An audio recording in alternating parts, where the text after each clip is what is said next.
Hi guys, இன்றைக்கி நம்ம ரவை உப்புமா எப்படி உதிரி உதிரியாக சாஃப்டாக பண்ணலான்னு பார்க்கலாம். அதுக்கு நான் ஒரு கடாயில் நெய் கொஞ்சமாக ஆட் பண்ணி ரவை நல்லா வறுத்து எடுத்துக்கிட்டேன், ஒரு கிளாஸ் போல். அதுக்கப்புறம் அதே கடாயில் கொஞ்சமாக எண்ணெய் ஊற்றிட்டு ஒரு ஸ்பூன் கடலப்பருப்பு, கொஞ்சமாக கடுகு, கொஞ்சமாக சீரகம், கருவேப்பிலை, பச்சை மிளகாய், இஞ்சி கொஞ்சமாக பொடிசாக நறுக்கி வச்சு அதையும் நல்லா தாளிச்சிக்கலாம். இது எல்லாமே கொஞ்சம் வதங்க நம்ம பொடியாக நறுக்கி வச்சுருந்த வெங்காயமும் இது கூட சேர்த்து நல்லா வதக்கிக்கலாம். வெங்காயம் கொஞ்சம் நல்லா வதங்கக்கூடாதுங்க, கொஞ்சம் கண்ணாடி பதத்துக்கு வதங்கினா போதும். அதுக்கப்புறம் வெங்காயமாக வதங்கிட்ட பிறகு நான் ஒரு கிளாஸ் ரவைக்கு 2 கிளாஸ் தண்ணி போல் இதில் கலந்து விட்டுக்கலாம்.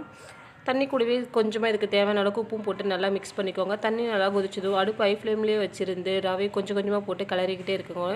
ரவை மொத்தத்தையும் ஆட் பண்ணிட்ட பிறகு அடுப்பு லோ ஃப்ளேம்லேயே வச்சு கொஞ்சம் கொஞ்சமாக மிக்ஸ் பண்ணினே இருக்கோம். கொஞ்சம் கெட்டியாக வர வரைக்கும் மிக்ஸ் பண்ணுங்கள்.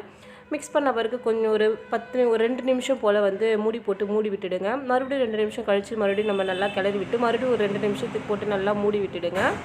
நமக்கு அதை 2 நிமிஷம் கழித்து மறுபடியும் நம்ம எடுக்கும்போது ரவை நம்ம கரண்டிலே ஒட்டாது, நல்லா சாஃப்டாக உதிரியாகவும் இருக்கும். இப்போ மறுபடியும் நம்ம 2 நிமிஷம் கழித்து ஓப்பன் பண்ணி பார்த்தா நமக்கு ரவை உப்புமா ரெடிங்க. இந்த ரவை உப்புமா கூடவே நம்ம பொடிசாக நறுக்கி வச்சுருந்தா கொத்தமல்லியும் சேர்த்து ஆட் பண்ணிக்கலாம். இப்போ பாருங்கள், நம்ம கிளறும் போதே தெரியுது பாருங்கள், கரண்டியில் கொஞ்சம் கூட ரவை ஒட்டவே இல்லை. ரொம்ப டேஸ்ட்டாகவும் இருக்கும். உப்புமா பிடிக்காது அப்படின்னு சொல்கிறவங்க கூட இதை சாப்பிடுவாங்க. கண்டிப்பாக ட்ரை பண்ணி பாருங்கள். பிடிச்சிருந்தா லைக் பண்ணுங்கள், சப்ஸ்கிரைப் பண்ணுங்கள். தேங்க்யூ.